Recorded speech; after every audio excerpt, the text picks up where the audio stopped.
Theater.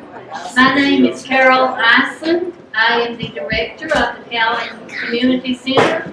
And one of my friends' benefits is that I get to welcome fine folks like you all to our events here. And it has been a pleasure through the year to welcome so many groups.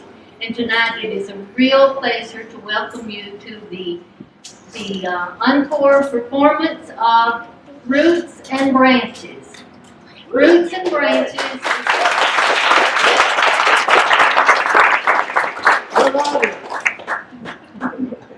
It is an adaptation of a play that we offered last year. Actually, we did it more as a reading last year. We told you then it was a work in progress, and we believe we've lived up to that. We have worked really hard, and we think we've made progress, and we hope you'll see that progress tonight and enjoy it just as much as we do.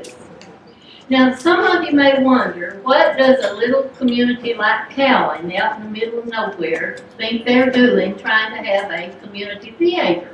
Why would it be important to them?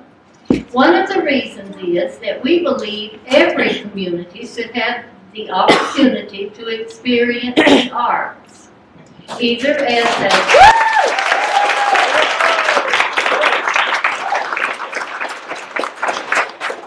a participant or either as an observer.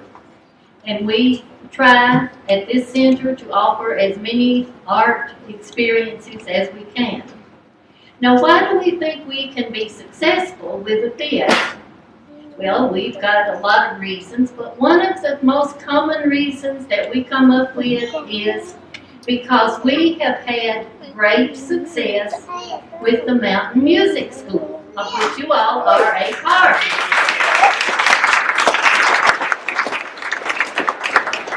We feel the music school has been and become our signature program, and with the success we have enjoyed with it, we think we can build a community theater and grow on the name of the music school. Therefore, that's why we call it Cowan Creek Community Theater. And we hope that one day we will have a theater that is up and running. We'd even love to have a new building, a bigger stage. But we'll take what we can get and we'll take it step by step. But we have something about the music school tonight that we are celebrating. First of all, it is 15 years since we started and had the first music school. Woo!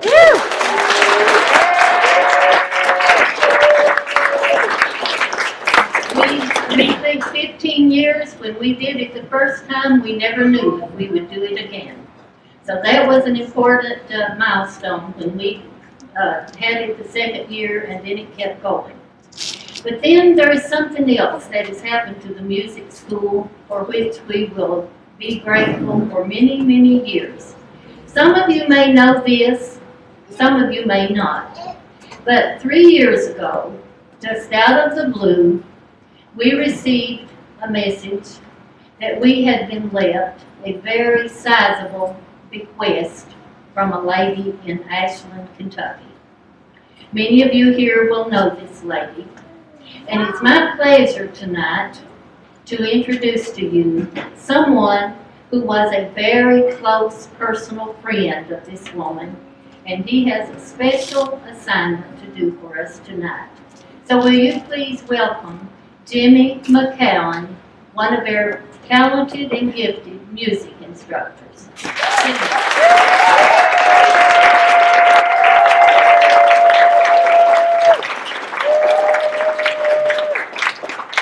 Well, thank you very much. I'm just tickled to death to be here and to tell you that I have known Nancy McClellan for a lot of years. And such a wonderful person. Have any of you ever met somebody for the first time and just like that? You think, well, gee, we've known each other before now. How many have done that? Lots of hands. Yes. Well, that was Nancy and I. First time I met her, and it was from her, it was like we had known each other forever, and we had just then met. And she loved fiddle music. And she encouraged, I watched her listen to somebody that made some of the awful scratchy sounds on the instrument that ever was. And she'd smile and say, now you're doing just fine. Get right, Dan? And that was Nancy. And we talked a lot about the Cowan Creek Music School. And I'm just so pleased that this is from her to everybody. And it's not for just, it's for everybody, our kids and grandkids, young kids, old kids, anybody that needs help in learning to play music. You can do it. And but anyway, Tony Barkley has presented us with something that I haven't got to see yet, and so you'll be seeing it with me. And Tony is, she puts up with John Harris. That's a big thing to say about her. John's one of my friends as well. Well, that isn't much, is it?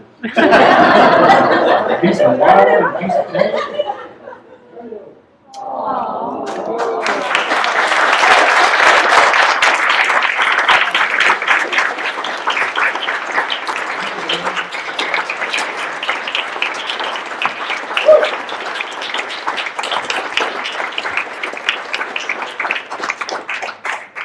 This fellow was extremely important to Nancy at the end of her lifetime. He would take care of her and do things for her, like just go clean the house, because she was so, she did not want anybody to be bothered by her. And just like mowing the yard and stuff like that and taking her places when she felt like going. He was a true friend of Nancy. So good Dan's Cowan.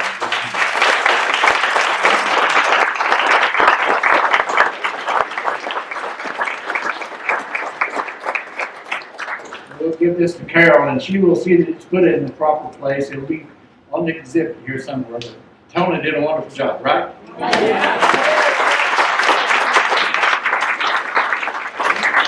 I'd like to ask my friend and their board president, Neil Fields, if she would come up and actually take this and put it in a safe place for tonight.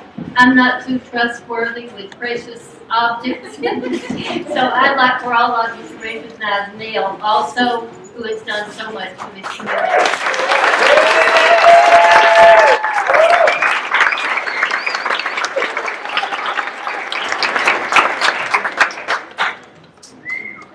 There's so many reasons that we're all, in the future, our children are going to be very happy with the wonderful gift of this wonderful lady. Thank you all.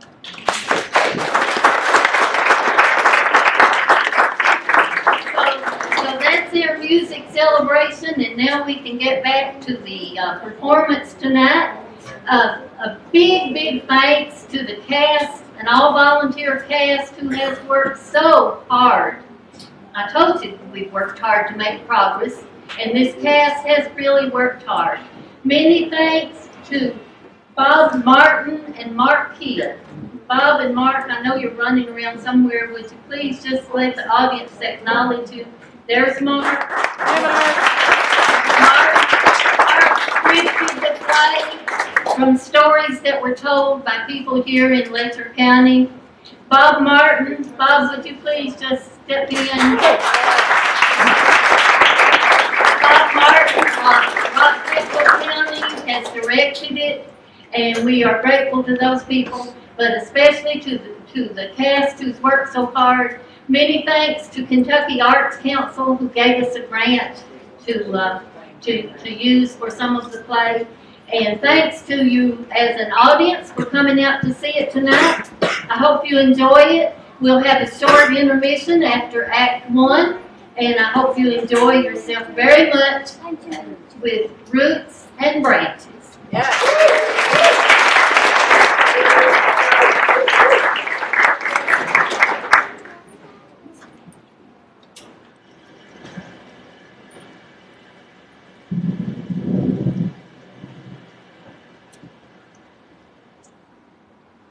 Wow, that was a nice little thunderstorm. Time to relax a bit. I guess I'll make my call now.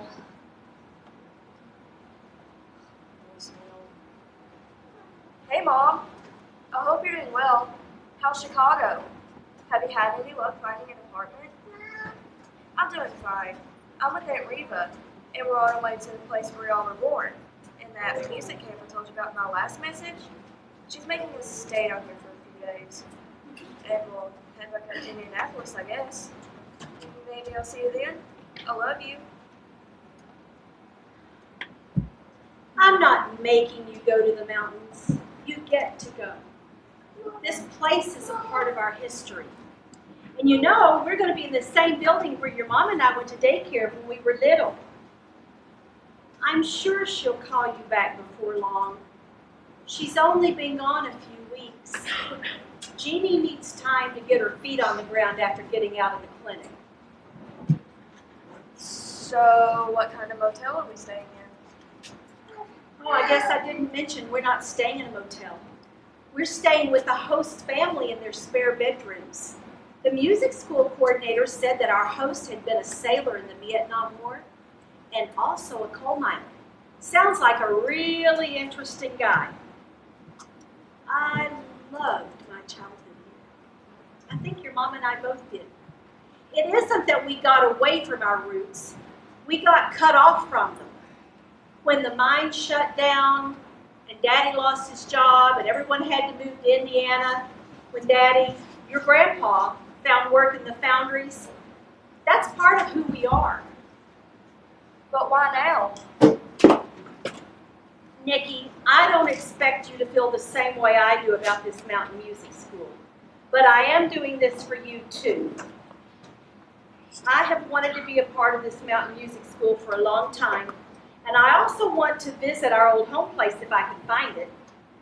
Maybe we'll even run into somebody who knew your mom and me back then. Home place. I don't see how a place can be home if you can barely even remember it. And isn't Kentucky supposed to be backwards and behind the times? You probably have better chances growing up in Indianapolis. Oh, honey, moving far away if you want to is one thing, but leaving home if you have no choice is something else entirely. Do you think being homesick is what got Mom so messed up? Well, drugs are a problem everywhere, and Eastern Kentucky has its share too. I can't say what might have been if we'd stayed. Nikki, your mama loves you. I don't know what happened when the drugs took hold. But when Jeannie said that she wanted to move to Chicago and put her past behind her, it reminded me of something my mama had told me after I grew up and my daddy had passed away. Everyone always said that we had to move because of Daddy losing his job. And Mama said that was true, that Daddy had lost his job and couldn't find another one. But she also said that Daddy had lost his love for work. Daddy's best friend had been killed in a mine explosion, the Scotia mine. It happened a couple of years before we moved. And Mama said that Daddy's whole attitude toward work was never the same after that day. It reminded him too much of his friend. Nikki, I think your mama might just be trying to make a new start. And maybe that runs in the family. Well, the mountains are kind of beautiful after a rain. Oh, yes, they are. These mountains are beautiful. I love these mountains. And we're almost there. Let's listen to the radio. Well, You get a line out, get a pole, honey.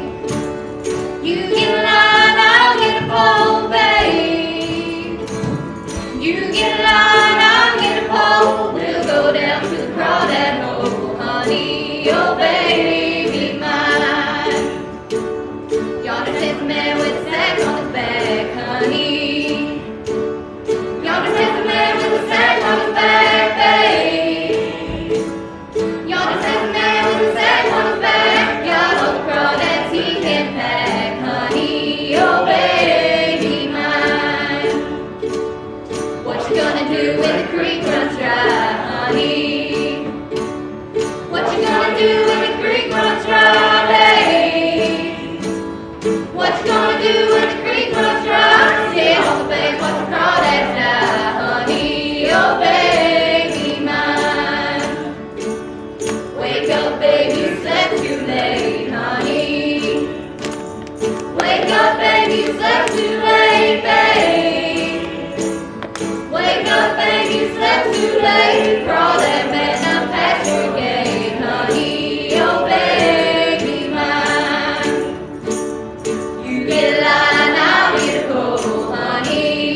And boy, some of those old songs sure has some vivid lyrics. Tell us a bit about that one. Well, the Crawdad song is the perfect string band tune to get the blood moving. What more can I say? It's got a good rhythm for an old-time tune, really. It's a real foot stomper. You know, sometimes you need a long, rolling ballad, and sometimes you just need something to get them moving on the dance floor. Folks can get out into the dance floor with Shadows Together this Wednesday night at the Cowan Creek Music School Square Dance. If you come up to Cowan Creek this week, you might learn all kinds of things. You could learn a song about a crawdad. You could learn a murder ballad. Ooh! And we're playing at the Monk Show this Friday at the Youth Board. Y'all don't know where that is? Check out the flyers around town or ask someone that knows. Well, okay then, that wraps up today's episode of Appalachian Audio. Check out these young folks at the Mountain Music School and wherever else they're playing, and stay tuned to Mountain Radio for some mountain moments. Thanks, y'all. Thanks for having us.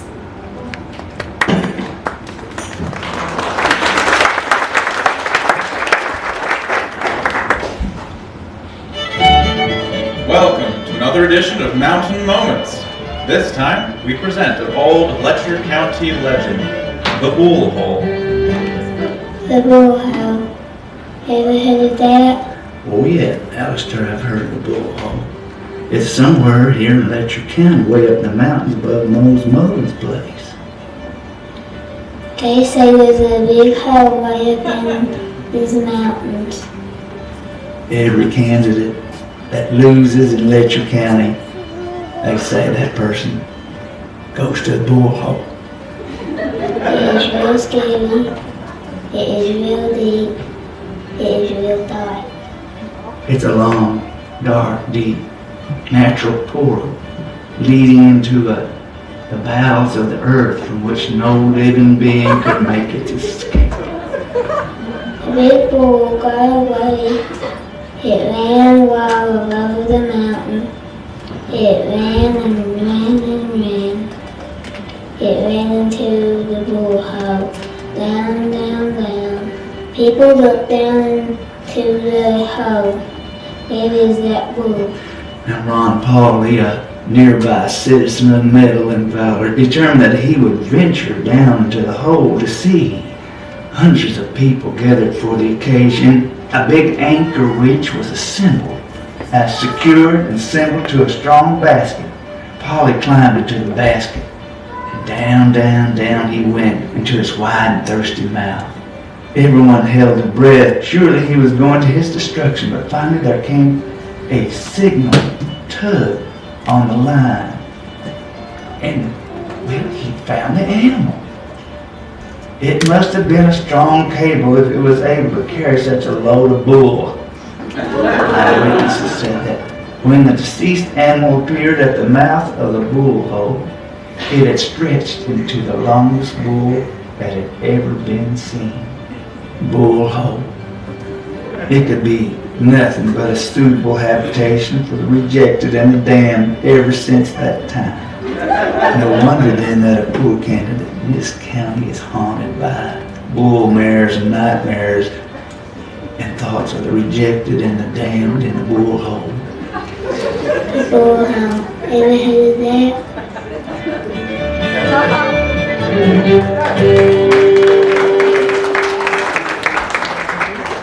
Well, you know, it's amazing what they put on the radio these days. Back when we was growing up, there wasn't anything like that on the station that I can remember. There sure wasn't. You know, sitting here, watching the mist settle, and smelling that fresh green smell takes me back. Imagine, 50 years ago today, I could have been sitting in this exact same spot after a summer rain. I'd be listening to the sounds of kids running up and down the road playing, neighbors sitting on their porches and talking.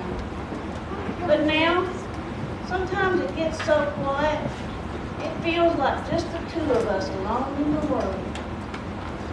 Now, darling, you know that you're gonna love Cowan Creek Music School this week just as much as I am. You know, young folks in the house, music all up and down town. Yeah, you're right. You know, when we went to school, we went up and down this road, back and forth to school. And if we passed a pawpaw tree, why, we'd just get us a pawpaw and eat it. If we passed us an apple tree, why, we'd pick up an apple and eat it.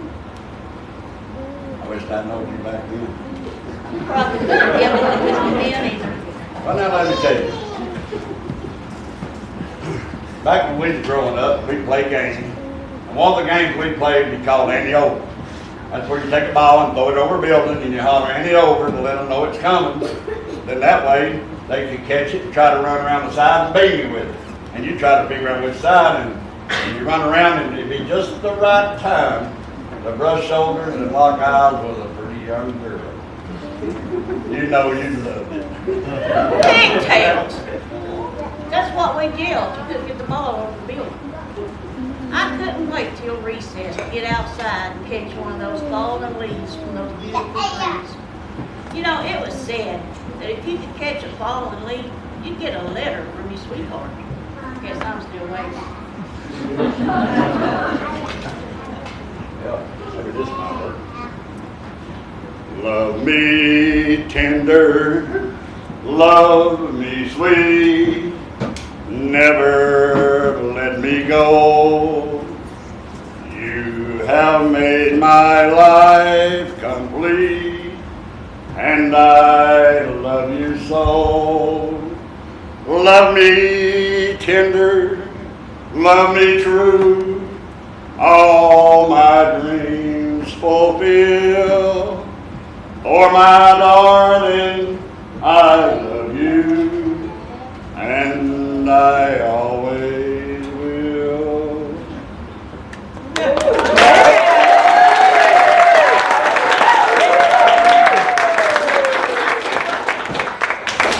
Well, I guess that'll have to do since I'm not going to get my letter from my sweetheart. You know, my dad said him and my mom saw 50 years of marriage problem sitting right on their front porch lawn. What makes you think I'm going to give you 50 years?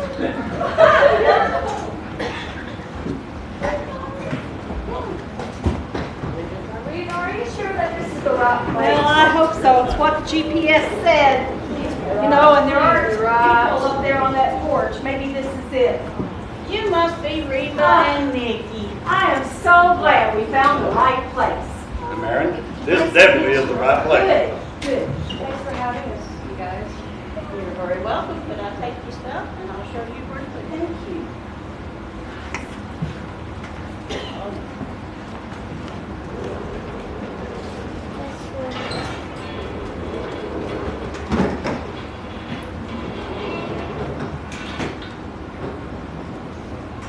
So, I heard you were a sailor and a coal miner? Well, a sailor, that's for sure. A coal miner, you have to talk to my wife Roberta about that. You know, when I first moved back here from Houston and started courting her, she was working underground in the coal mine, raising her kids on her own, and taking care of her dad at their home place. Heck of a lady. Boy, women work in the coal mines? Are you sure they can do that? I thought it was for just men. Now, honey, you better not let Roberta hear you say that, or each one of them giving you supper.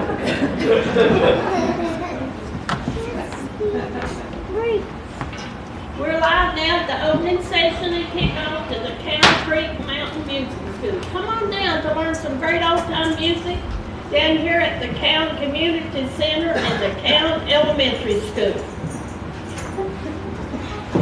Liza Jane.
wonderful if Christy could sing in tune. Oh, Look who's talking. Talk about a hypocrite. You're flatter than a slash tire. Come on, fellas.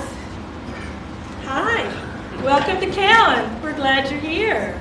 You know, I look forward to the Cowan Creek Mountain Music School every year because it's just like one big happy family reunion. I'm Faye. I'm the program coordinator for the school this year, and my esteemed colleague here, Kevin, is the artistic coordinator. Some of my best and earliest memories took place right on these grounds. Some of my best and earliest memories took place on this ground. Cowan Creek has always been a meeting place for all kinds of people and all kinds of programs, like music and art and theater and good cooking, gardening, and of course, community. And more music. Of course. So we're going to get separated into groups here. I want beginning banjo and beginning fiddle outside. Way outside. We're going to have the shake note singers get over there, and you string band kids come with me. All right, let's get started.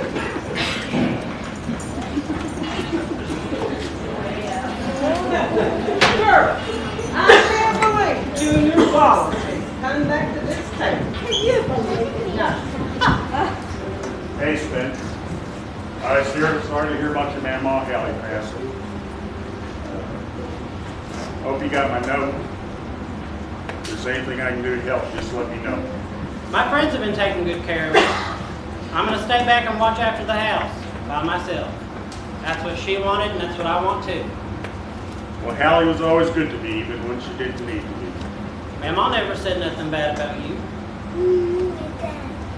Well, I'm glad she took care of you anyway. You know, I'm looking forward to working this job at the music school this summer. Maybe I can learn a little bit more about what this old time stuff's all about. So you're an instructor? Yep. Well, that's impressive. Thank you.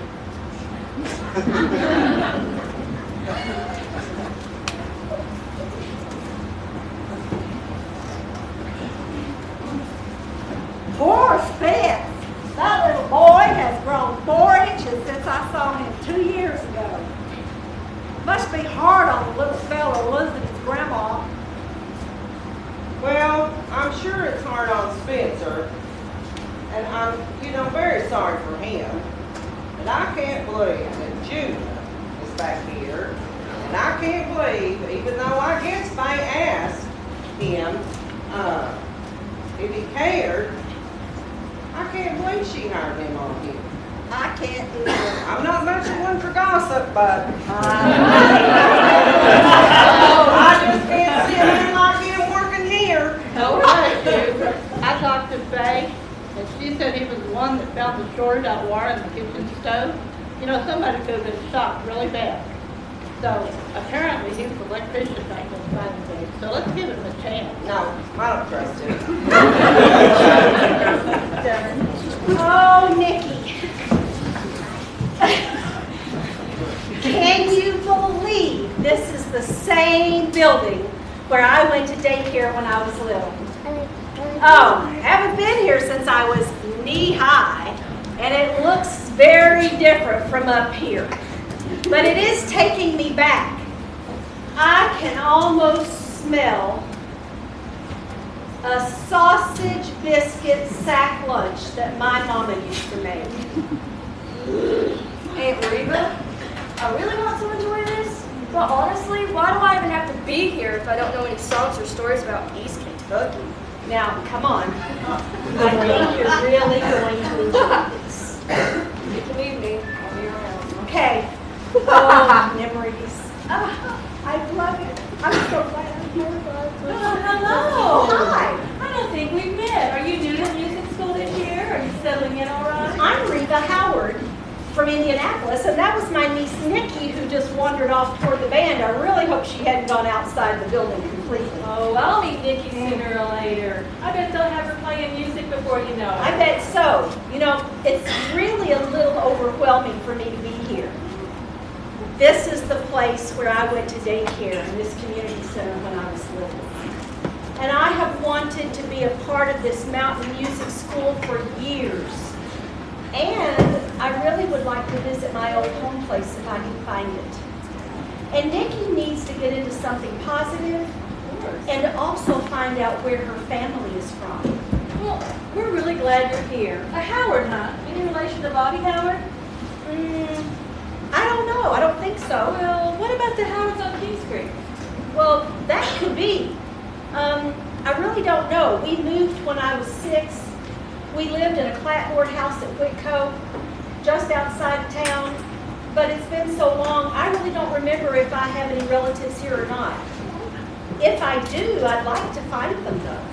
You know what? I think we can help you with that. Have you signed up for any classes yet? I have signed up for a shape note singing class. Oh, you're going to love that one. Everyone loves that one. I tell you what, I'm going to catch up with you at your music class, and we'll see what we can find out. Oh, good. Thank you. Talk to you later. Okay, bye. So, you've not listened to many old-time tunes. I mean, you probably haven't heard any railroad tunes. I'd say my favorite's probably Rocky Island. So you're the new gal that signed up for the string band workshop, right? Yeah. Well, howdy. I'm Spencer Wallace, your assistant instructor. Yeah, maybe we'll work in on Rocky Island into class sometime. This is folk music, honey. The real story's about real life. Not that country roads take me home on a wagon wheel stuff. Me and Kathy will show you what we're talking about. Right, yeah.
That's okay. I can see how busy everybody is here at this music school. It's a labor of love. Well, truth be told, I did drive around last night, but it was dark, and I didn't find the house. But I haven't been here since I was very little. Well, you know, they came through a while back, and they standardized all the addresses. You know, a lot of the street names were changed, the numbers were too. But luckily, I remembered we've got a couple of local artists. They just happen to be in your class. Alice, Dar, there she is. Alice, have you had a chance to meet Reva? No, I haven't. Hi, Dar. Reva needs your help and your memories. Lord knows I love a good story. More like a big lie. Oh, hush you. I never tell lies. I just tell better stories than you do. We're good friends. Well, before class starts, usually on Thursday night, we play cards at Alice's house. But this Thursday, I promised to keep my grandbaby Ashley. So why don't you all come to my house and we'll look at the high school annual compound. That's an excellent idea. That's a good idea. Thank you. Well, I'm getting ready to go to my shape note singing class that I signed up for. Would you all like to go with me? Would you like to go? All right. You guys enjoy your class, and I'll catch thank up with you later. Let's go find out what this is all about. All right, I think we're just about ready to start. Come on in, take a seat, take a seat. We got to move over a little bit. We got room. Okay, I'll stand. Yeah. Oh, no, please take a seat right here. Got a spot for you. Great, and everyone out. Perfect.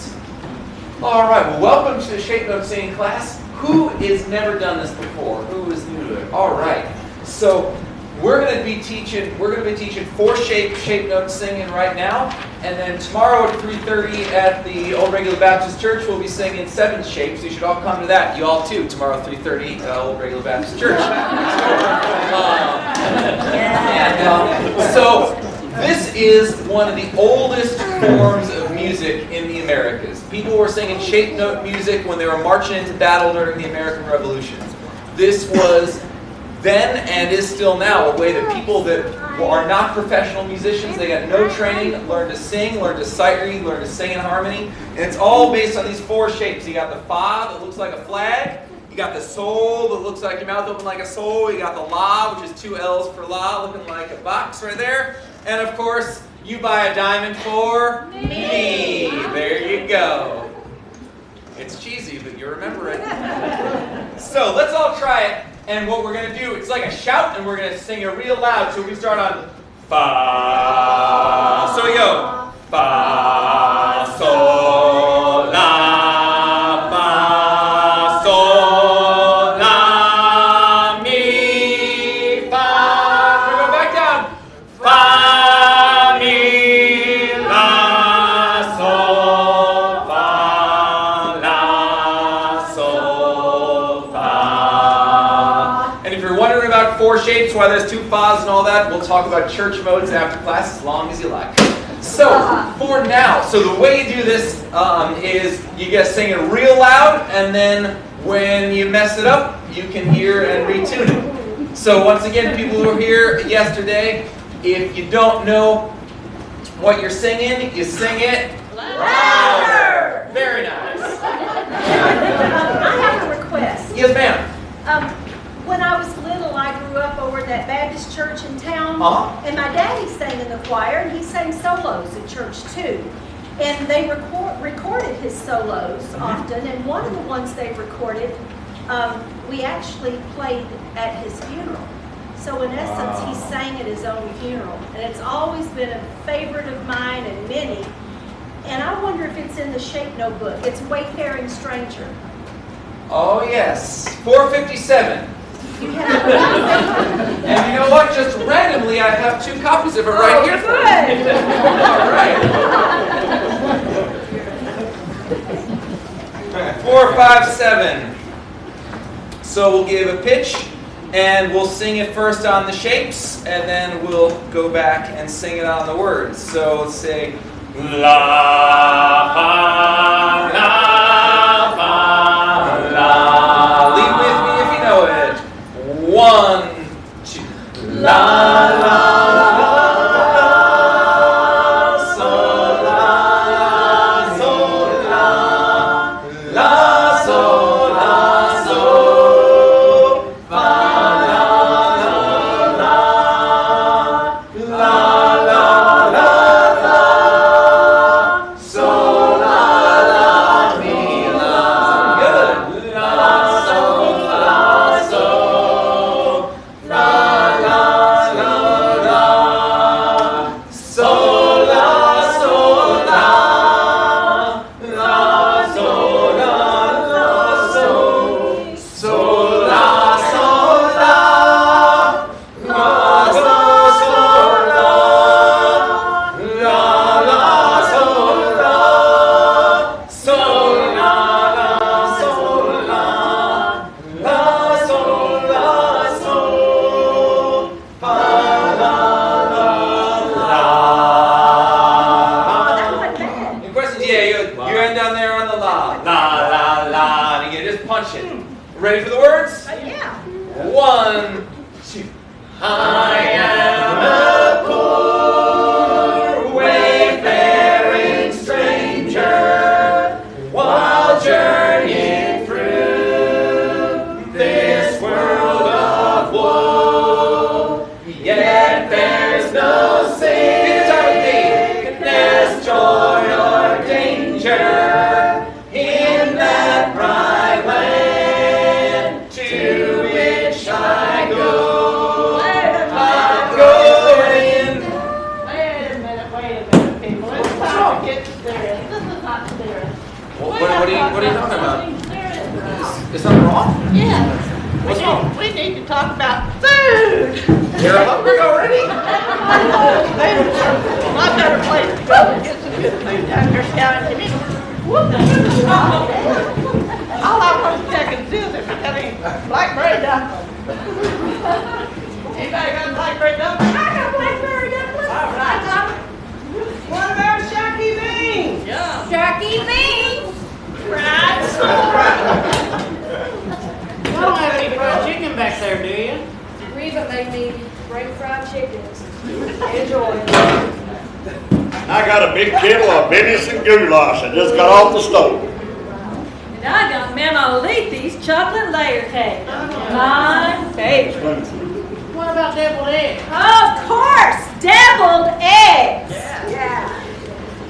I'm really sorry, guys. I wasn't able to bring anything. I don't even have a kitchen. Nah, it's alright. If I learned one thing since being here, it's that everybody eats, and at a potluck, nobody goes hungry, even if you didn't bring it. Everybody's welcome. I got a big slice of that Cowan Creek bologna. Why, I'd almost trade a steak in Knoxville for a slice of that thick fried bologna. I got cornbread. Made it myself. It does taste quite a lot like that Coop City cornbread, but you know how it goes. You know, nothing says Cowan Creek home in the mountains like a hot home of cornbread. And my mama's recipe was like a magic spell. She'd use 2 eggs. Eggs? You don't put eggs in cornbread. They give that corn a different structure. Now, the Letcher County way is that you put cornmeal and flour. Flour, yeah. I don't think so. Enough already. It's time to eat. I can almost taste that bologna already. In line.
Well, of course the food was good. It's always good here at Cowan. But I don't know about that Kevin singing about beer and hot wings. Not very traditional here. All right, everybody, let's have a big round of applause for all this wonderful food. Pour your heart and soul into today's meal. Well, thank you very much. Nikki, he worked so hard on that goulash and other foods too, and now he's having to clean up all by himself. Well,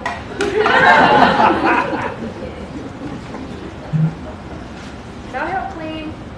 Why, sure, Missy, I'm much obliged. Well, hello there, neighbor. Howdy. Have you, Spencer, have you met Nikki? She's, her and her aunt is staying with us this week. I didn't know you lived next to Aaron Roberta. Yeah, I live in my mama's old place. Haven't been around much, though. Been staying with some friends for a while. You know, Vince, I can't believe it. Hallie's not out on her front porch. When I first moved back here and started courting Roberta, she was like a picture out there. She had her cup of coffee, had her book, had her telephone with a big cord running way back in that house. I tried to get her a phone she could keep in her pocket, but she wouldn't carry it. First time I asked her why, she said she didn't believe in a phone that wouldn't let her listen in on her family. Then the next time, I told her she was hurt, she could press a button, and it'd call the ambulance, and it takes me to come help. All she said was, "Can it text cornbread?" After that, she hid it from me, and I couldn't find it anywhere. Yeah, what a lady. You know, Hallie always thought she could drive that Corvette to the grocery store or anywhere she wanted to drive. And 10 years after it sank in the grass, 15 after she lost her license, I think she was just choosing to let everybody know that she was choosing not to drive. You know? And let this be a lesson, young men, young lady. You know, the key to happiness is to always make sure that the lady always thinks that the choice was her to start with. Whoa, you have a lot of spices in there, don't you? Thought chili was good. Uh-oh. You called it chili.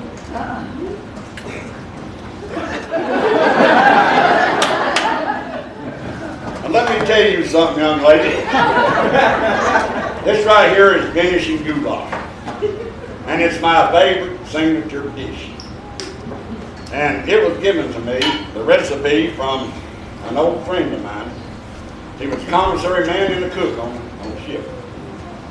And his papa said he brought it all the way over, the family recipe from Poland.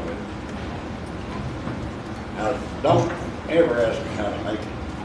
And don't ever call it chili again. So, did you work on a boat or something? Well, quite a few, matter of fact, but we call them ships. The difference is, you can put a boat on the ship, but you can't put a ship on a boat. Well, I'd love to get out on a ship and see the world. Well, I left home and I've seen the world, but that was, and I don't regret it, but that was like a lifetime ago, you know. Back then, if your parents wanted you to stay home and help with them on the farm, and you more or less had to do it or turn your back and move on younger. So I couldn't see being nice. Dad and Mom, first of all, they wanted me and my brother to stay and help work the farm.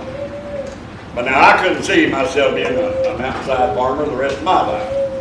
So I joined the Merchant Marines and went off and seen the world.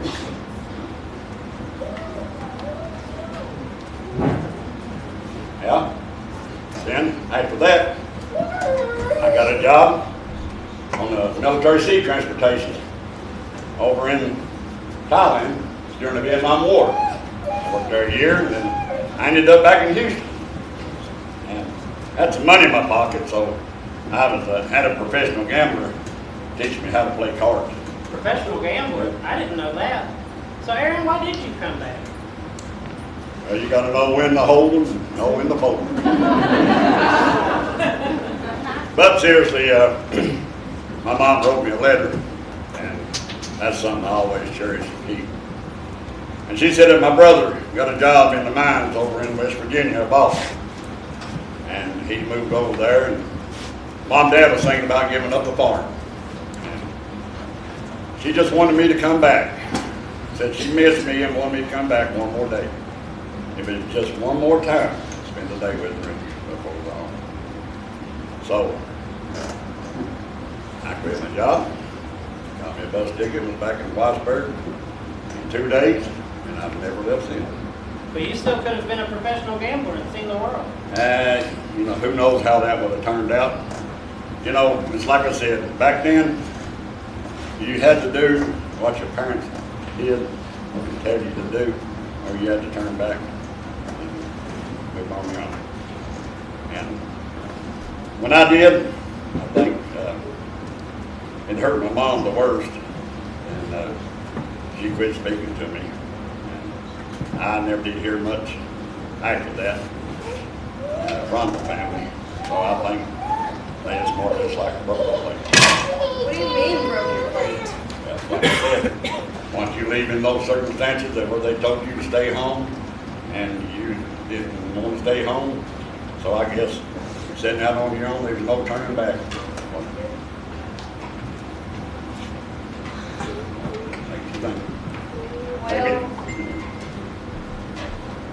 if you came back home and your mom wanted to see you again, she didn't break your plate after all. Maybe not. Aaron, I still can't believe I've known you all these years and you still put flour in your cornbread. I just can't believe it. Oh, Aaron. Taste that. Young lady I don't think I've met. Nick. Is there anything I can do to help? No, thank you. I think these young folks have pretty well got it under control. And speaking about coming home, why don't y'all help me eat this cornbread? So if I take any leftovers at home, Roberta, throw a fit. You know, it'll get your energy up for the square dance. Sounds good. Well, I see that you've inherited my appreciation for the finer things in life. Great cornbread.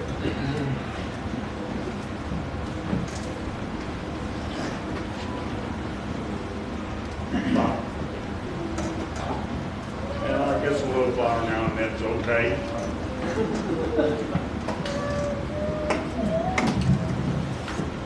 Get your shoes on, folks. It's time for dancing at the Cowan Creek Mountain Music School.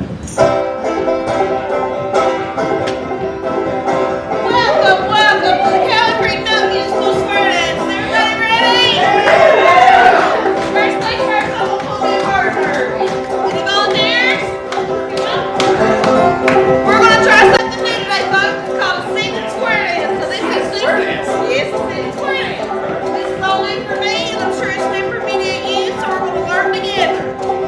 So what I want y'all to do is find you a partner, person next to you. If you don't have someone next to you, pretend there's someone next to you. So once you have your partner, I want to see everybody get a partner. Come on now. You're gonna like the crowd.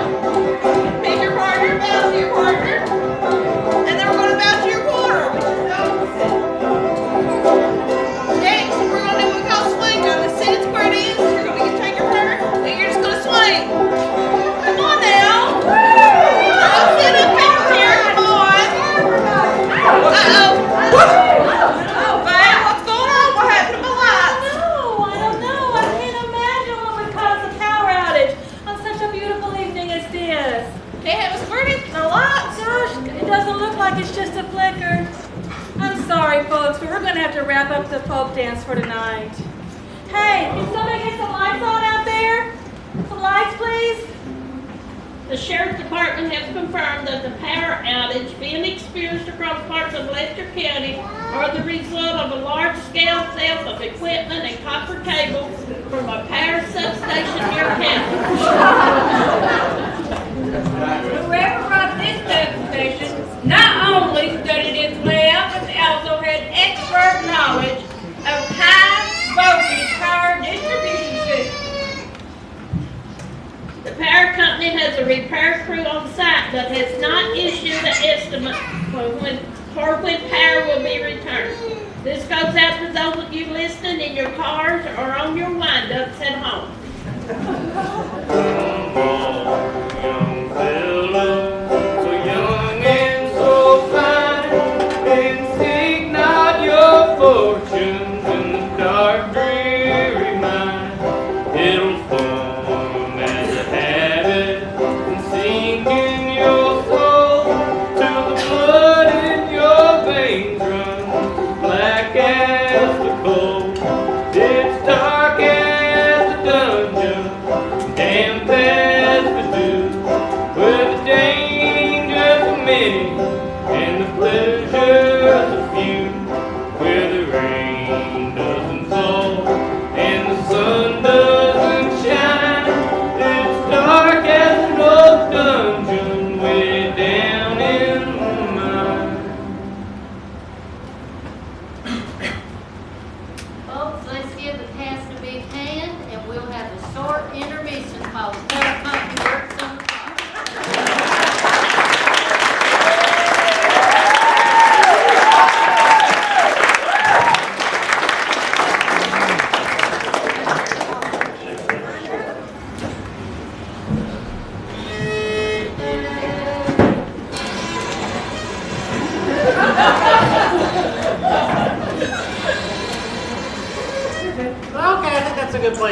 job. So I can tell today's not the day for scales or turkey in the straw or anything.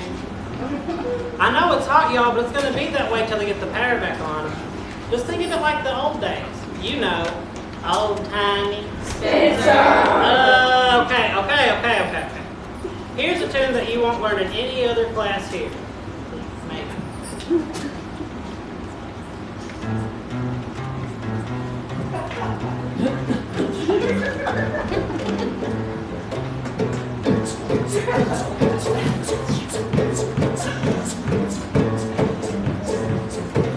Where's there, Judas Priest? I've heard that song before, but it wasn't at no fiddle convention.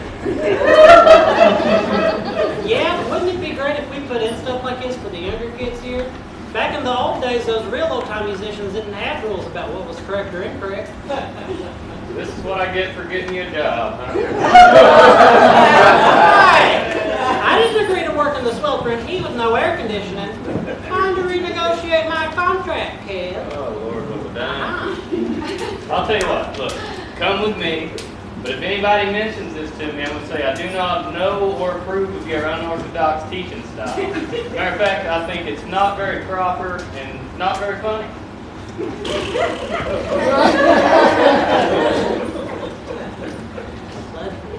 Right, come on. Has anybody heard anything about the power outage? They're saying that there was a heist at the power station. Someone got in there last night, turned off the power grid, and stole a bunch of equipment and copper. They're saying that the power's supposed to be back on soon, though. I hope so. We have a show tonight. I know. How are we supposed to do that? Hey, Spencer, that was really cool. We should ride on a course with me sometime. Nikki, you've only ever heard us play string band tunes. You should hear the other incarnation of Shadows Gather where we play plugged in. We got a show tonight. It may not be very plugged in if there's no power. Ooh. Hey, so you guys are the people I heard on the radio on my first day at Cowan. Really? Murder ballads? Ooh. Do I say that too much? What do you think? Here at the music school, we try to stick closer to the roots of the music. But in other places, Shadows Gathers goes out on a limb. We play the roots and the branches. You know, we have a show tonight, Nikki. We'd love for you to come.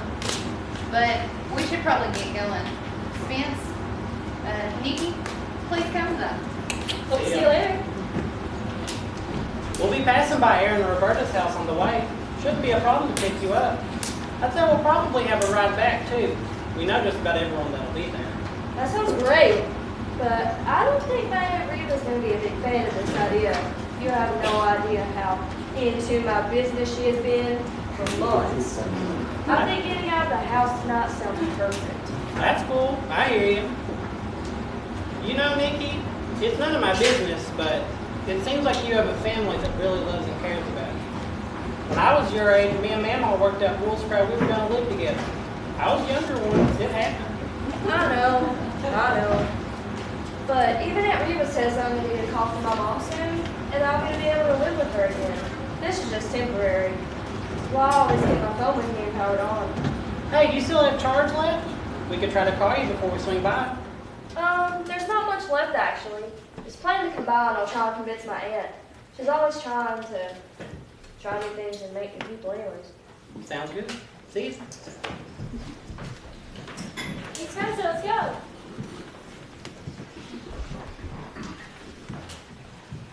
Hey, you all know that deputy sheriff?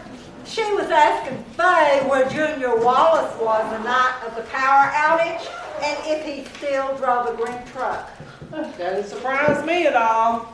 I told you about Junior. You did? Poor Faye. She didn't know it, I don't guess. But she hired him to work all right. He's working hard to figure out how to steal all that copper that was in that equipment. Right.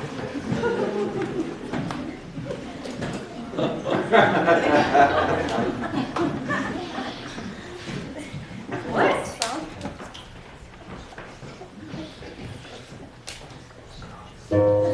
Welcome to another edition of Mountain Moments. This time, we present Remembering Scotia.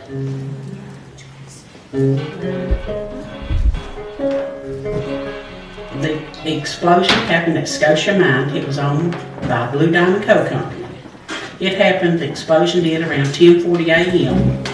It was a rainy, foggy day.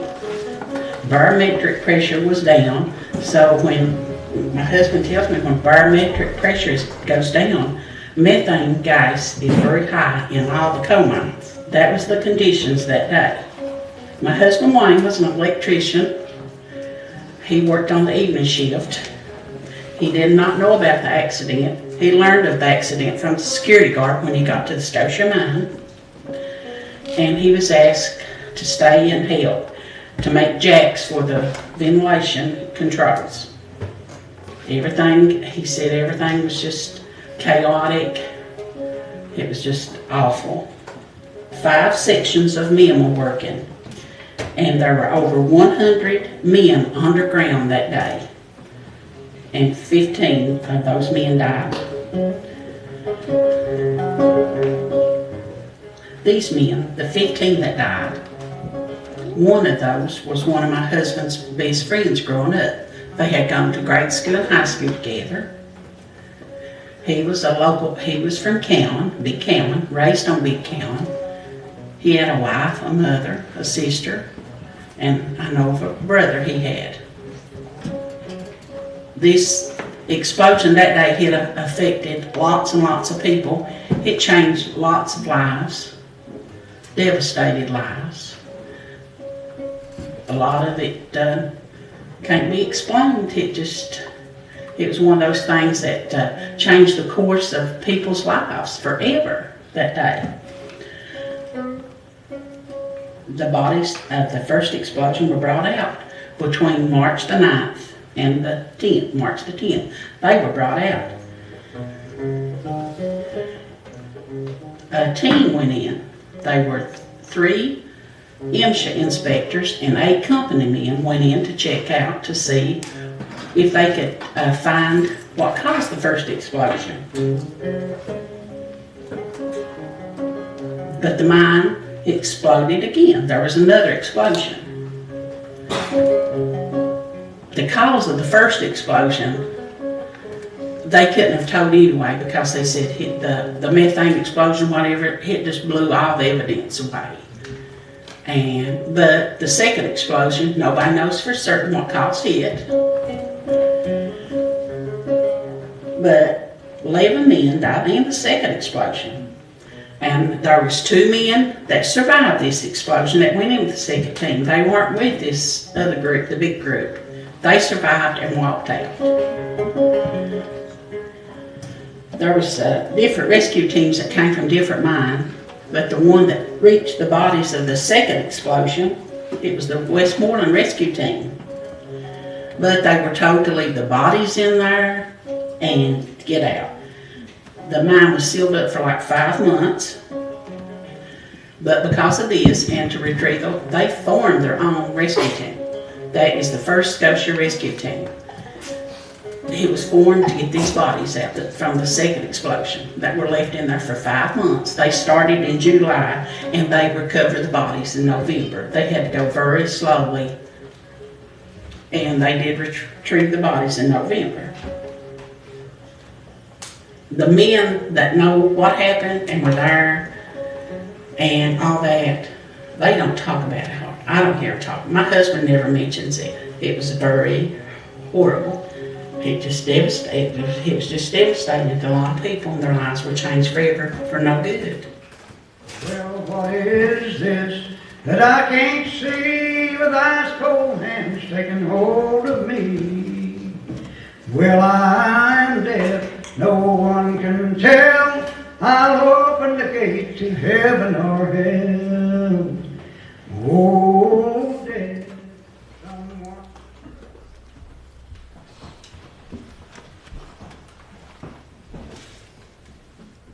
Reva says that my grandpa had a friend that got killed in the Scotia disaster.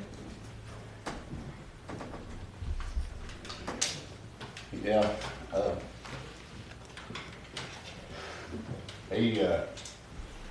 he was my high school sweetheart's brother. But that was before I met Roberta.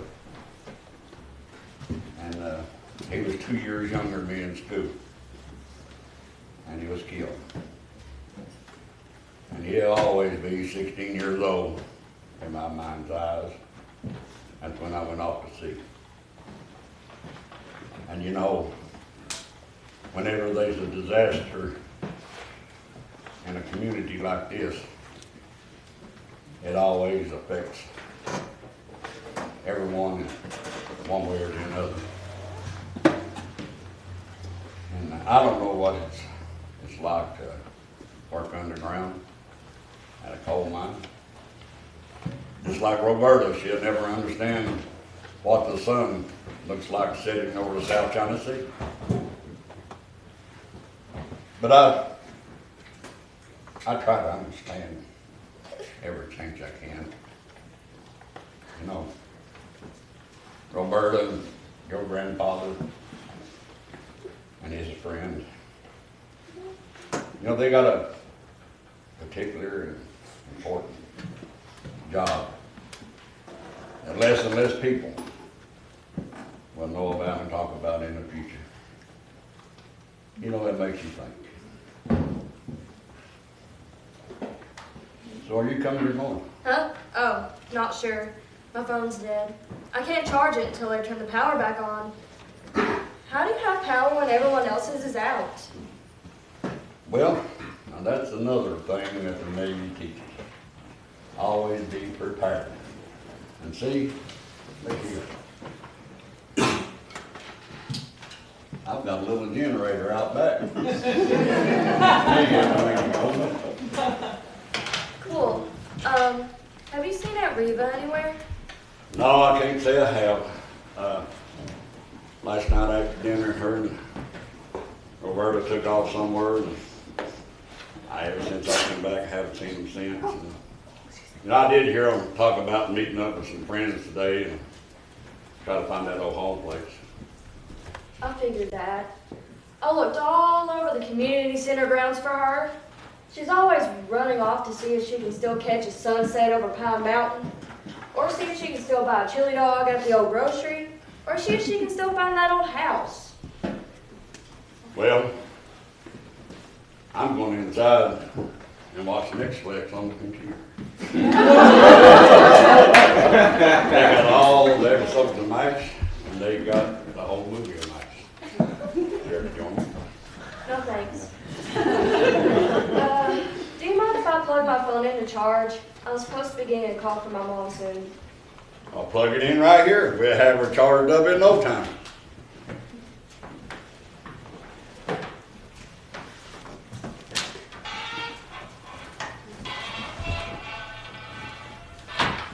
Are they already?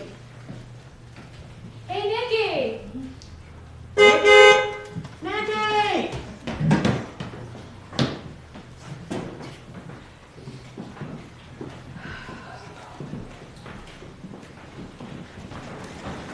I just spent another hour driving down dead-end roads near Whitco. And even with Roberta's help, I still couldn't find that house.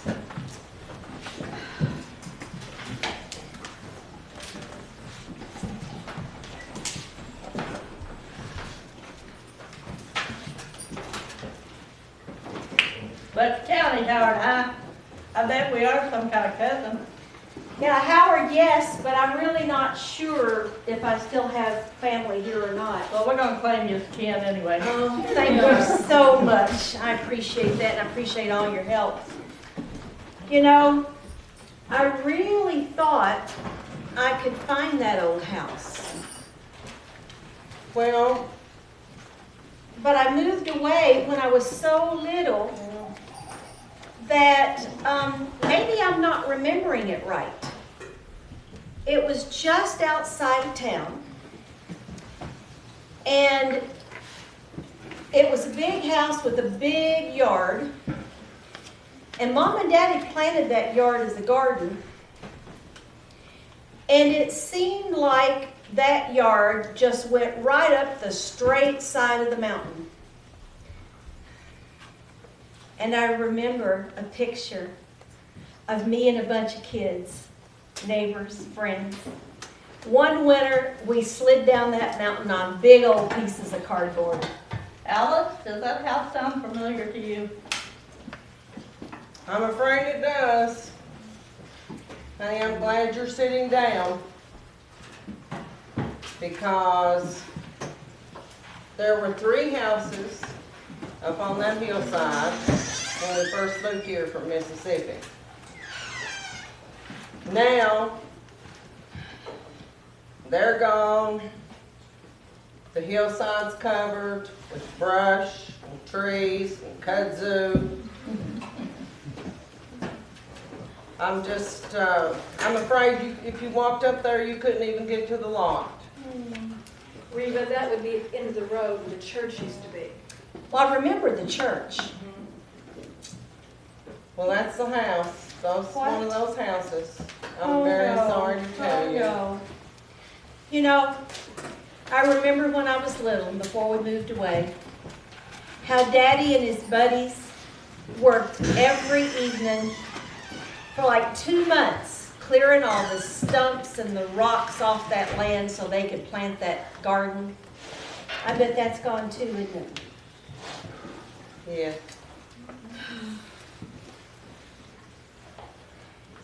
You know, I remember when Daddy lost that job before we moved, and like before, he couldn't find another one this time.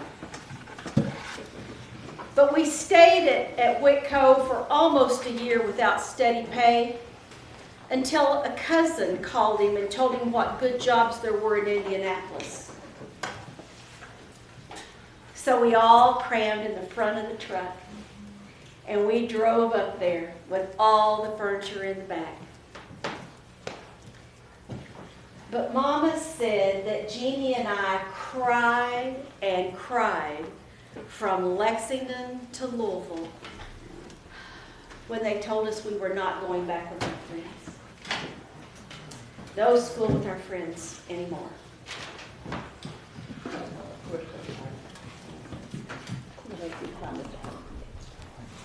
Yeah. I'm sorry. Thank you all. Thanks for your help. Okay. It's just sad. Yeah, sad. Hi, girls. I need that. You know, people look for homes in various ways. Have you seen Junior Wallace? That's Spencer's dad. Not that you'd know it because they wave an act around each other. Well, there were a lot of people at the community center who thought it was a really bad idea to hire Spencer on as a custodian and a handyman. They said he turned to rough ways. I guess a while back when he got laid off. Well, I grew up with Holly, that's Spencer's mom, and she passed away when he was about 7 or 8. And then, you know, that would be really hard on anybody. But at that time, they moved in with Hallie, and I thought things would be okay. With them next door, well, we'd have great big old dinners and a grand old time. Then a year or 2 later, Junior got laid off.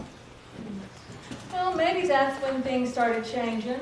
Or maybe that's just when we noticed that Junior was changing. Of course, I didn't know him like you did, Roberta. Well, he hung around Hallie's house for a while, and then he just disappeared for a very long time. Well, I think that if people would just look Junior in the eye and they listen to the way that he talks about coming home and how he feels about his family, well, they'd see a man who's trying to settle down and come to terms with his mistakes, whatever they were. Well, I worked with Junior underground in the 90s. And at that time, I thought that he was a good man. Of course, people can change, you know. Oh, yeah. But at that time, I thought he was a quiet, hard worker, a careful worker. And when you're underground, your life is in your co-workers' hands. But at that time, I felt like Junior was the kind of person that I could trust with it. Didn't he come from a mining family? What did his dad maybe, and I think his uncle? Yep, that's about right. But maybe it's a good thing that Junior got out when he did. I know a lot of fellows that are gone now, or they're all crippled up, broken backs. Broken backs, black lung, it's hard work. Did you ever worry about black lung? Now, you'd be crazy not to. The truth is, everybody that works in the mines get black lung. Everybody. Just depends on how bad you get it and whether or not you can get a doctor to diagnose it. Now, I was lucky I didn't get it very bad. But I was always one to wear my mask. Even though some of the men were giving me looks and sarcastic comments just because I was a woman. So it didn't bother me when they started teasing me about wearing my mask. But I still think about some of the young fellows that I saw, and they would just dash right into a cloud of coal dust, just a laughing and a carrying on without a mask on.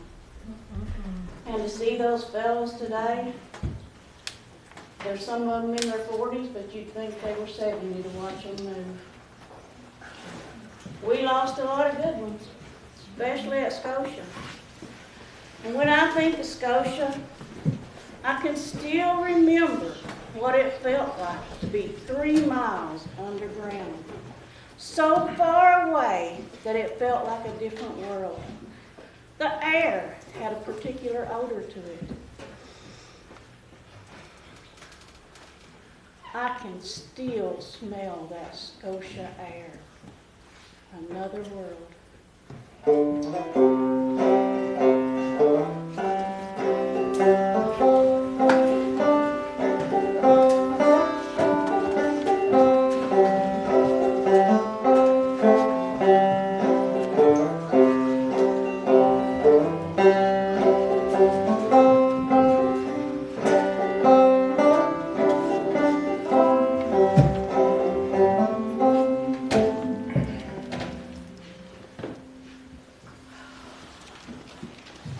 Well, ladies, it's getting late.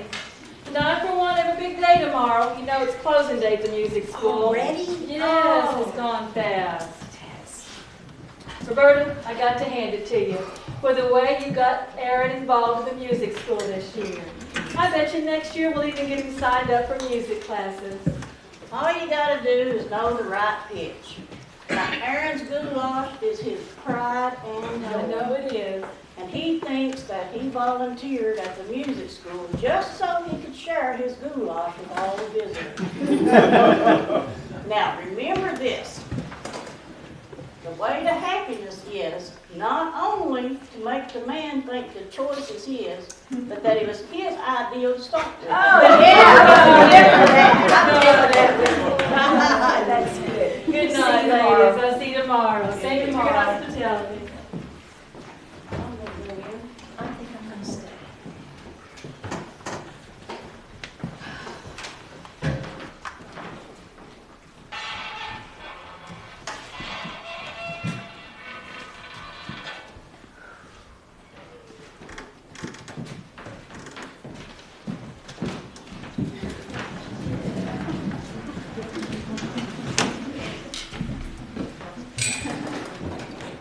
Is this thing even on? I don't think this is gonna work. I mean, good thing I play the tambourine. You don't need power for that. Well, kind of takes the punk out of a punk show without power. Just hang on there, youngins. I might have a solution. I went by and saw my little buddy, Aiden Carter Whip. I call him Boomer. And I said, I got this problem. He said, well, you let me borrow this power pack and these wires. And I said, we used to call that a redneck generator. So I'm going to try to hook this up and get you guys some power. Thanks so much. That's so awesome. It's great. All right, just give me a minute. It looks like we're gonna have a show after all, right?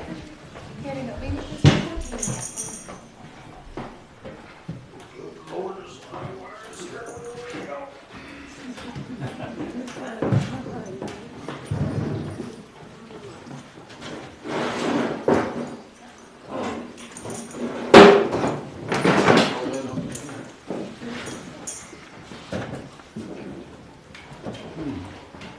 Just give me a minute. I gotta figure this stuff out. Aiden didn't come and help me. He usually helps me. Let's try this. Oh, it's kind of soft. Just give me a minute.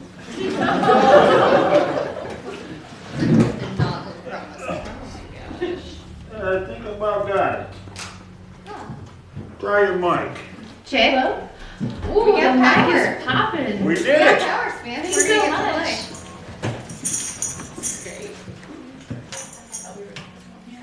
play. I appreciate what you told me earlier, and I'll be thinking about it for a while. You know, my phone's dead, and if my mom calls, I won't be able to answer. Your dad just helped you guys out. Well, thanks, buddy. Hope you like our set. Well, looks like it's show time, folks. Check, check, check. How are y'all doing, Cowan crew? All right, we are shadows gathered. Thank y'all for being here tonight. We've got a great set, so scoot in close, real close. Y'all ready? 1, 2. 1, 2, 3, 4!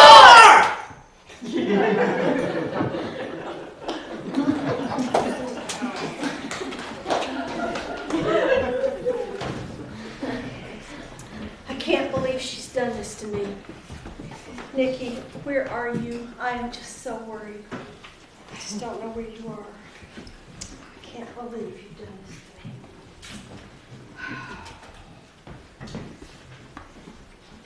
Well, you know what?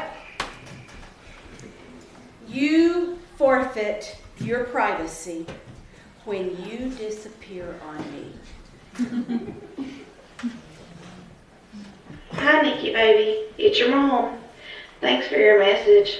Well, it's kind of hard to explain, but I had to go visit a friend out west after I got out of the clinic. Just a short detour to help a friend. Soon I really am going to Chicago. I just need a few more weeks and everything will go just like we planned. I love you. Jeannie, just what is it that you are really saying?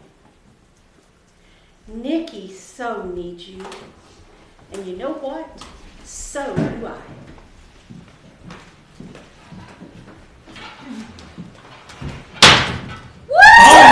Thank y'all so much. You've been a great crowd. We're going to have another show next week at the Boonport Kitchen. Y'all see us there.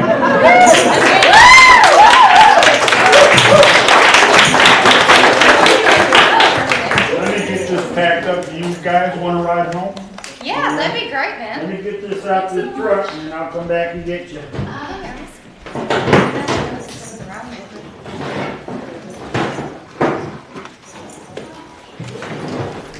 I don't know, Aiden, if I needed all these wires or not.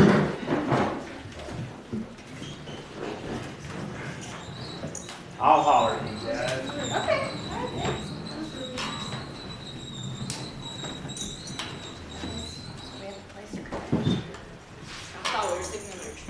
Okay, I got her loaded up. Y'all want to come on and get a ride home?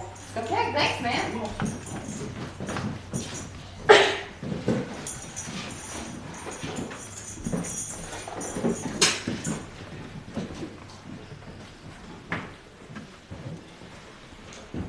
I told you everybody and all your gear would fit in the back of my truck. The only question was, did y'all like each other enough to squeeze in tight? Not my first choice, but I guess they're all right. You like us, you know.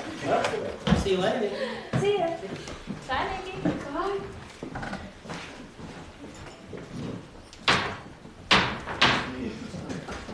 Hey, if you're locked out, you can come up to Mama's place with it.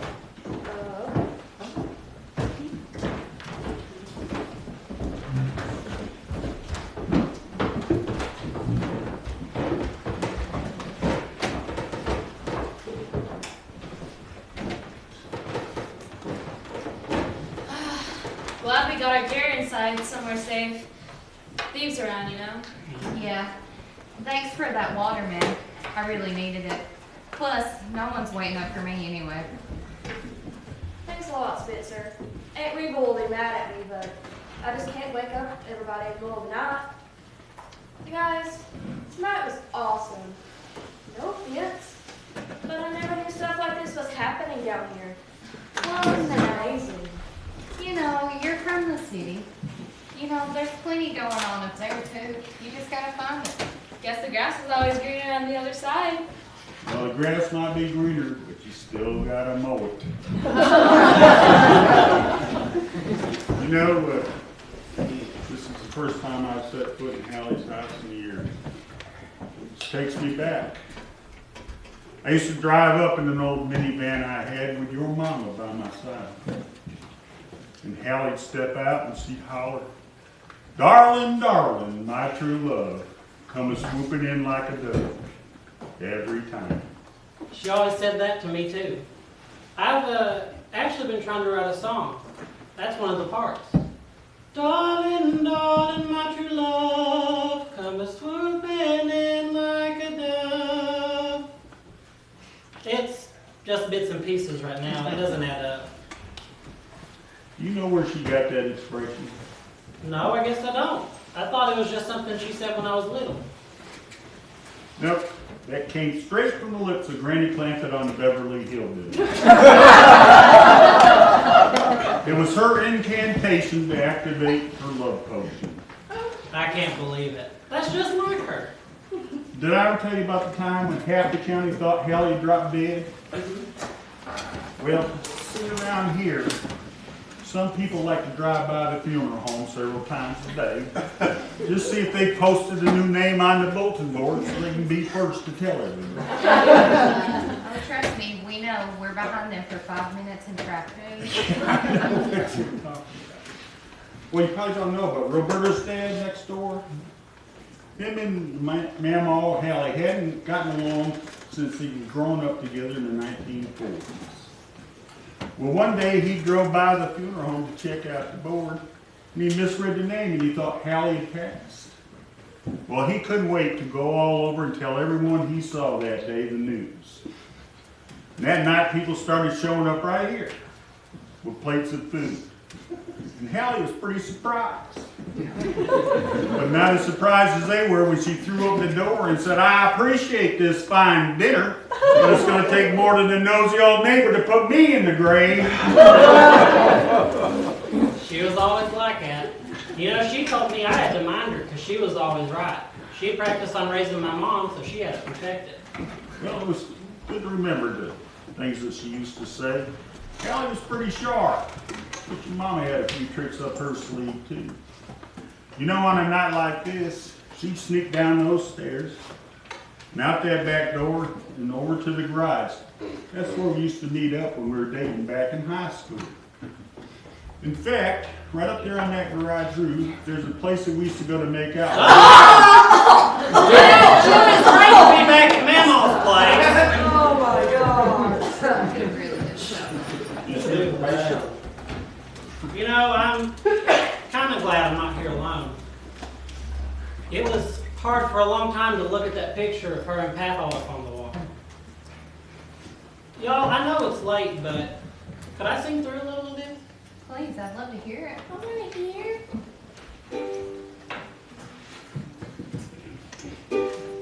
Yellow Corvette, Green Mountain Highway.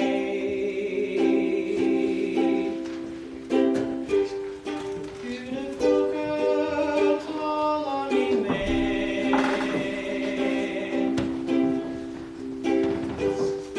They can't wait till we get there. Come swooping in like a dove. See what you think about this. Years later on, children played in the shadows, chasing fireflies out in the yard.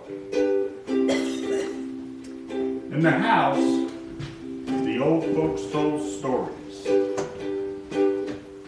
Staying together ain't supposed to be hard.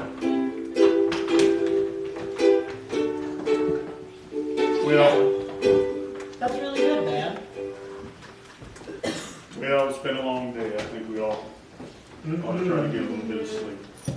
Agreed.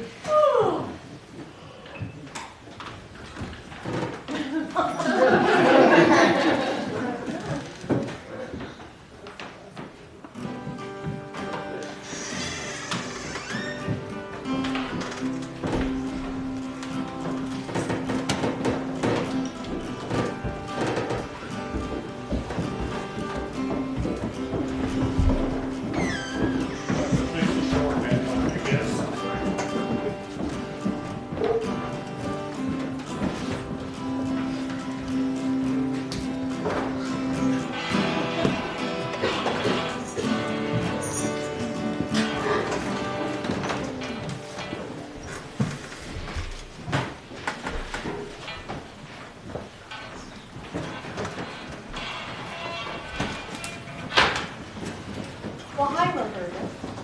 Good morning, Reba. Good morning. Days always start better with a nice hot cup of coffee. Oh, thank you. How's Ashley? Well, wouldn't you know it, as soon as I agreed to keep her, she'd come down with her. I've tried everything I know. Nothing seems to have worked. Seems like every time the grandkids come over to stay, something's wrong with them. But I don't really mind that. I love them dearly. I just wish that parents nowadays didn't use home remedies like Aaron and I did. And I just wish that we'd been better at passing down the things that we learned to them. Good morning, lady. Good morning. Good morning. Hi. How's that coffee smell delicious? It's really Mind if I good. help myself? Yes, help yourself. Morning, Alice. You want some? You want some? already. My mother used to take Jeannie, that's Nikki's mom, into the bathroom and turn on the hot water and let it run and run and run until the whole bathroom was completely steamed up. And then she'd take Jeannie over to the window and just crack it open about this far and hold her right up to the window. To do what? Well, I don't know. I was too young to know if that really worked. Well, I've always thought that cold air was the key. Really? Yeah. I never knew You that. bundle that baby up, and you sit out on the porch with her just as long as you can stand it. Or you could just drive around with the car windows down. Well, girls, I'm afraid your home remedies will give that baby pneumonia. No, it works. No, ginger. Ginger is the key. You take some ginger, some basil, just a few drops of honey. Doesn't take much. Well, welcome to the diner, everybody. Good morning. I just made a fresh batch of biscuits. Would y'all like to Those are good. share one with me? Oh, I think so. Thank you. And you know, I don't know what y'all talking about, this old basil and all this stuff and everything out here. I told Roberta last night that what we needed was some moonshine and honey.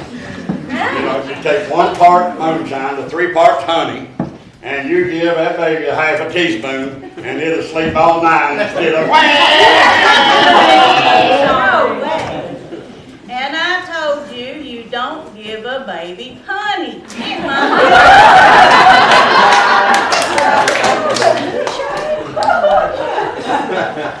You may have survived the childhood of tipsy fever, but I don't think that's a tradition we need to pass on. Now, my grandma, she had a killer home remedy for a bellyache.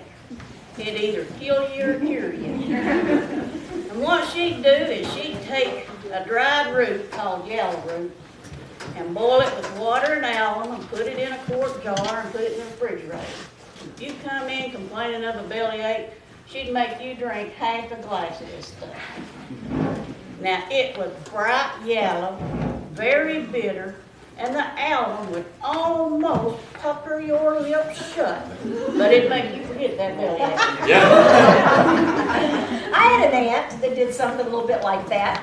She used a vine called vervine, and she made a potion out of that, and it was for cold or congestion. And if anybody at my house was sick, they didn't want her to know, because here she'd come with a dose of it. my mom couldn't even escape her sister's treatment.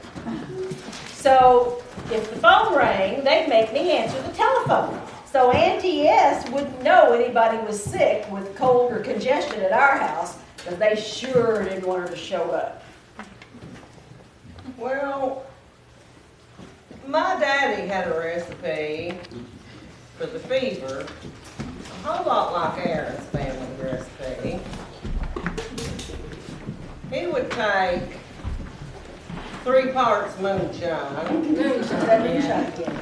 and a little sugar, some cinnamon, lightning hot drops. Ooh. 3 or 4 little sips of that, you were well in a couple of hours. You felt well before that. Well, I remember my family had a remedy for poison ivy. I think it was the juice from touch-me-not flowers, and we used to rub it on, and it helped a whole lot with the itching, and it even dried it up a lot quicker. Well, you know what I think takes the cake with these home remedies? It's those poultices. You know, the kind that you use if you step on the nail or something. And during the summertime, the kids were always stepping on nails because they never wore shoes. Well, I remember my grandma telling about how she used a poultice, and she took cow manure and put it on the infected part and a white rag and wrapped around it. And it's supposed to draw out the pores. Well, now, people, let me tell you something. My cousin Kendall, he stuck a thorn, you know, them old big thorns that gets on these bushes out here, stuck one right in the bottom of his foot. And his mother went out and got some fresh cow manure and put on the bottom of it and wrapped that white rag around it, and it come out all the way through the top of his foot. And that's a true story. I'll tell you. You all, we seem to have gotten off the subject of how to help Roberta with her grandbaby. Do we have any more ideas for her? Well, it's almost time to go to the community center. And y'all, I still don't know where Nikki is. I just don't know. You know, let's just forget all these home remedies that I never learned anyway. I'm just not sure how I'm going to handle this parenting thing at all. Not easy. Now, lady, you need to give you and that little girl some slack.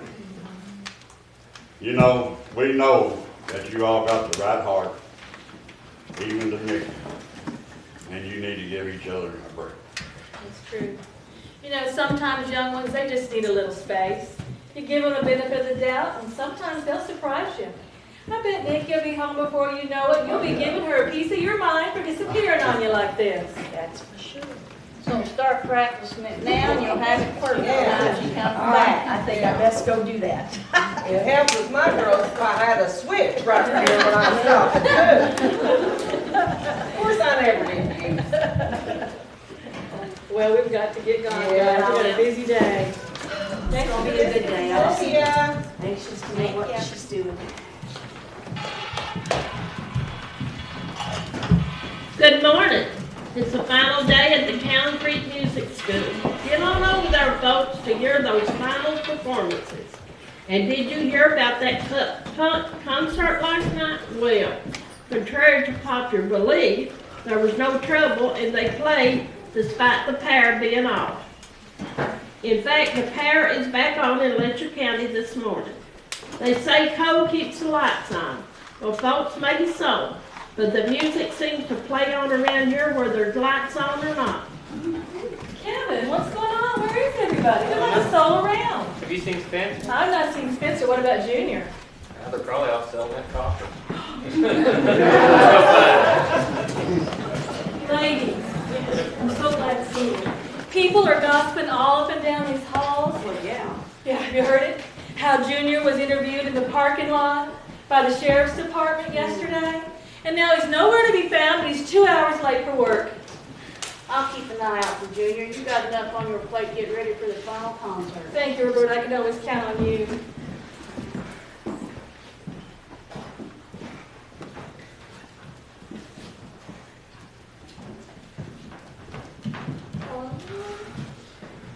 At least it's not your job you're late for. I could get fired for this. You don't know Aunt Reba. She's never going to believe that I had an adult chaperone on out but just overslept.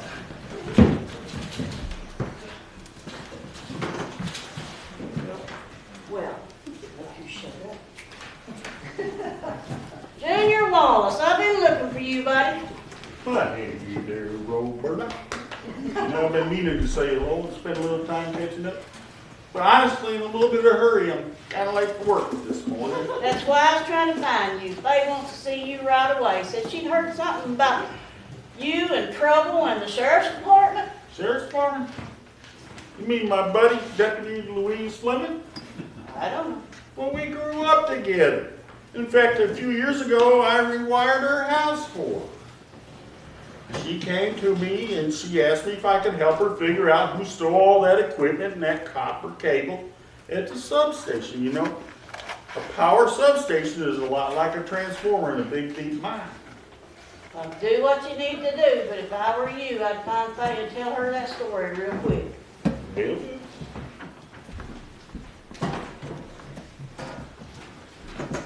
This has got to be one of the busiest intersections in Letcher County right now. Nikki, where have you been? Sorry I didn't make it home last night, but I tried to tell you about the punk show. I know you said that you did not want to go with me to find the old home place, but you said nothing about a punk show, and you certainly didn't say anything about staying out with complete strangers all night long. That's not what happened. I looked for you. I wasn't doing anything different than what you did. I only stayed next door because the door was locked when we got back last night. I found this where you just left it laying around. You ought to check your voicemail. Why do you even have my phone? And you listen to my voicemail too?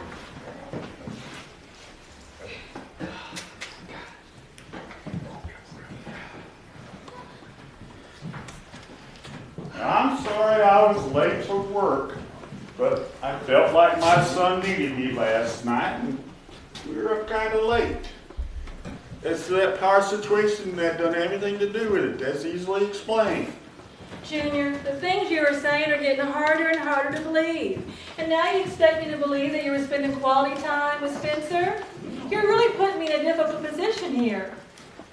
Well, I'm just trying to explain it all. You know what? We're so far behind schedule, I can't stick around and listen. Junior, I'm so glad to meet up with you. Hey, Louise, how you doing? You are exactly right. Really? Those holes were made when they grounded the power in the transformer with heavy copper rods. You know, once we got to think about where we could find so many heavy grounding rods, we found our thief. Thank you. I'm glad that I could help you, but I need you to do me a favor if you would. What's that? You know Faye that runs the music school? I'm working for her this What's summer. her? Could you explain to her my involvement in this and I was just trying to help? Because trying to explain something to that woman is like trying to put socks on a rooster. It's a tough job, if you know what I mean. I would be glad to. Good, thank you. You know, Spencer, I don't mind you joking around in class and teaching hair metal songs and all that, but you can't lay out on that and not miss your final class, man. You know, I'd be a hypocrite if I said, you know, not to do that. You just got to show up the next day. You're right, I'm sorry. Hey, this isn't the time, but I really need your help with a song. Can you help me? I think so. Mom, it's me. I wanted to call. I want to just. Mom, where are you? People, I know we can all feel the tension in this room. And I don't know the details, but words need to be said and stories need to be straightened out. But unfortunately, we don't have that kind of time. We've got a show to put on. This room is about to be full of people who are going to be here to celebrate what it means to come together as a community and to enjoy each other's company. We've got to get it together. Roberta, can you go open the doors and let the audience get seated? Are we ready now, guys? Are they ready?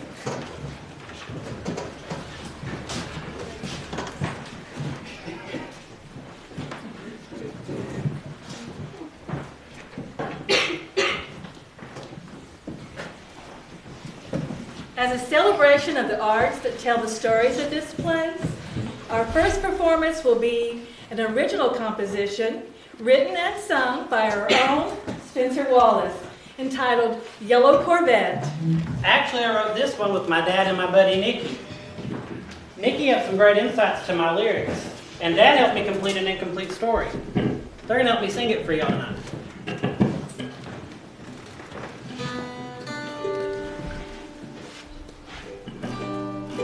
Yellow Corvette, Green Mountain Highway.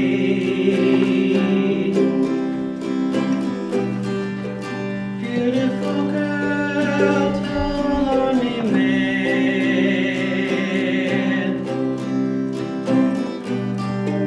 We can't wait till we get there.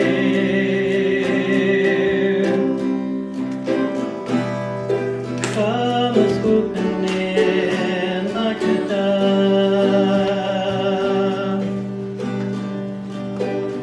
Years later on, children play in the shadows, chasing fireflies out in the yard.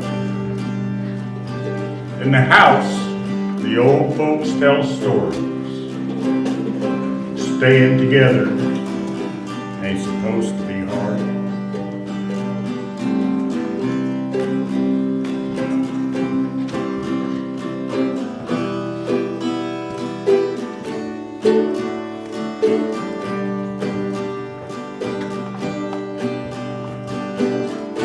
The food of life is on the table. Go capture the birds and head for the door.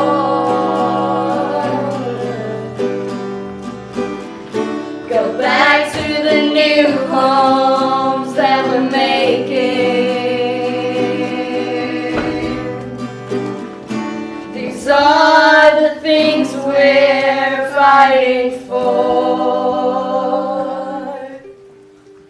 Thank you.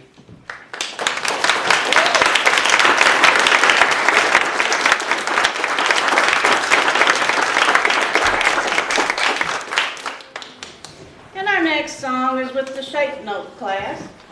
We've been practicing all week. I would like to give a shout out to Reba Howard because she came visiting us this week looking for a family home place and found family instead. The song we're going to sing is Wayfaring Stranger. But we've put my twist on it because we all are wayfaring strangers.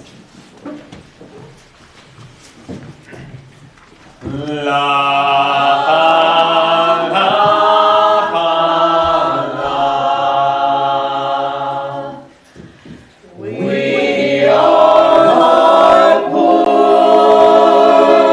wayfaring strangers, while journeying through this world of woe. Yes.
Music School was created together as a place for community.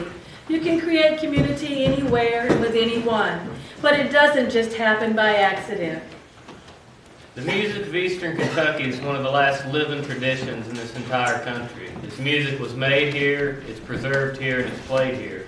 When you come here and you join us and you sing these songs and play these tunes with us, you become a part of that. It is our hope that we were able to bring the spirit of community alive for you here today. But that couldn't happen without the dedication and the imagination of the staff and instructors here at the music school. We'd like to thank them for coming together every year around music and story traditions. We'd also like to thank the staff and the board of the Community Center, because without them, it would not be possible. We'd also like to thank our audience from near and far, and we'd like you to know you've always got a place on Cowan. Y'all come.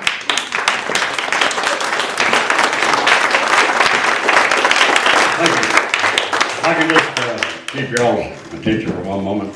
I'd like to have Roberta come out, and she's surprised about all this, by the way.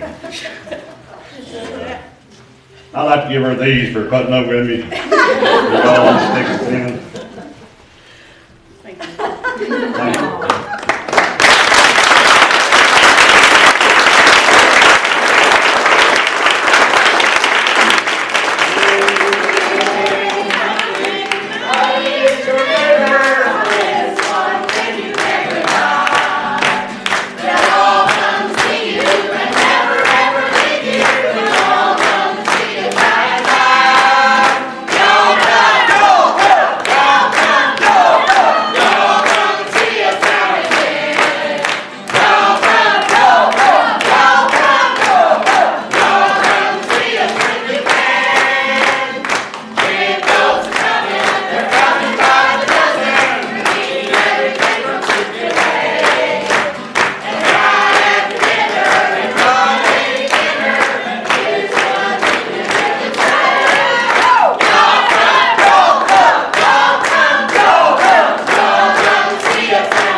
It makes all the hard work we've done feel like it was justified. I have a distinct honor and privilege tonight to speak on behalf of the cast and the crew. I'd like the crew to join the cast on stage. Carol, would you come out, please?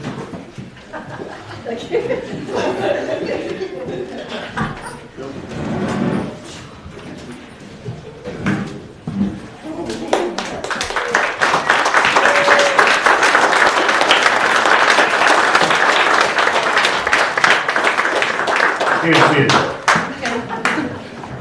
She likes to know everything that's going on because she's the director. Carol had a dream about three and a half years ago, I guess it was now. And she said, I'm going to bring theater to the Concrete Community Center. And she's a pretty stubborn lady at times.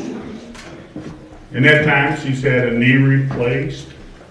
She's remodeled a house and various other things going on in her life, and she's still tucked to it. Someone's tried to tell her it won't work. She won't listen to her. But she's been our director. She's kept us together through the fun times and the trying times, but always with that optimism that says, we're going to do it. We can do it. You're doing great. Keep it up. And she got us here. And I hope tonight that we did you proud and somehow fulfilled that dream that you had so many years ago. Carol has been a great director, but more than that, we all love to call her friend. On behalf of the cast and crew, I would like to present you with this cast picture that we've all signed. And of course, I was in charge of it, so it got broken and I'll be in it. It gives it character. Yes, it does. So ignore her. So, again, on behalf of the cast and crew, we love you, Carol, and we appreciate what you've done.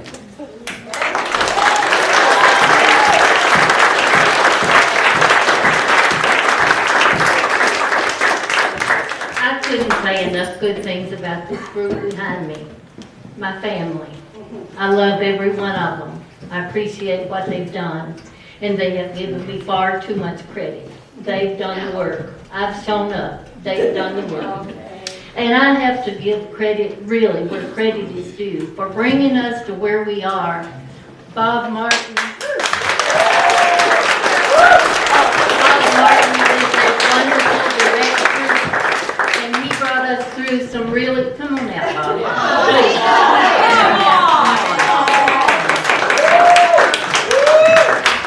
Bob and I don't think this just happened, because you don't go to a meeting and meet up with someone and say, I want to work with that guy. And it happened unless it's meant to be. And that's exactly what happened about 3 or 4 years ago, when I met Bob in a meeting at Brushy Fork, Kentucky, in Berea. And Bob had something about him that just spoke to me and said, he'd be a good guy to work with. And he agreed. Later, we finally got it together, and he came and worked with us. And I get so mad at him sometimes. I think, what was I thinking? But when I see a show come off like it did tonight, I know why. Bob has what it takes to get good results. He is a great director, and Bob Martin of Clear Creek Initiative in Rockcastle County. We love you, even though we do get mad at you.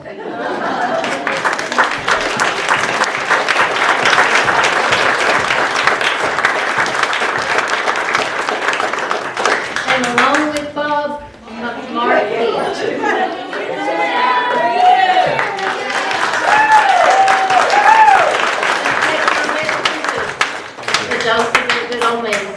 Mark has been here in Letcher County for some years.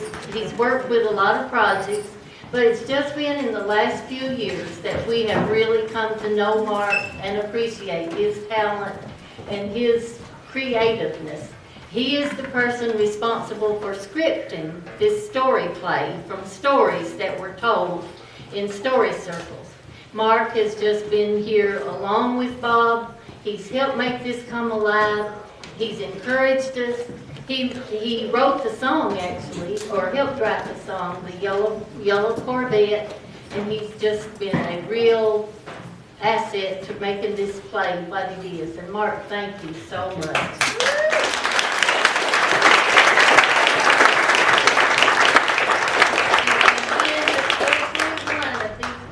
Who have come out. We are especially proud of having young people this time. The first time we did it, that was one of the biggest criticisms we had, that we needed young people. And we've been so proud the way the young and the older have blended, and we hope other young people will see our plays and want to become involved as well. But to every cast member, every one of you brought a wonderful thing to the show. And would all of you take a bow again, and let's give them a